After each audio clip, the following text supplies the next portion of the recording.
The police haven't even proved the crime. They can't hold a man for a supposititious murder.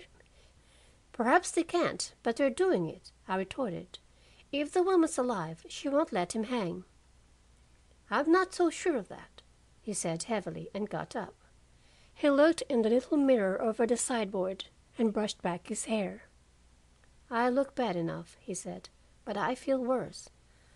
Well, you've saved my life, Mrs. Pitman. Thank you. How is Miss Harvey? I asked as we started out. He turned and smiled at me in his boyish way. The best ever, he said.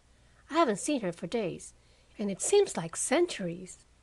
She's the only girl in the world for me, Mrs. Pitman, although He stopped and drew a long breath. She's beautiful, isn't she? Very beautiful, I answered. Her mother was always. Her mother? He looked at me curiously. I knew her mother years ago, I said, putting the best face on my mistake that I could.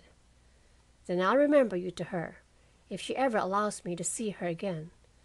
Just now, I'm persona non grata. If you'll do the kindly thing, Mr. Howell, I said, you'll forget me to her. He looked into my eyes and then thrust out his hand. All right, he said. I'll not ask any questions. I guess there are some curious stories hidden in these old houses. Peter hobbled to the front door with him.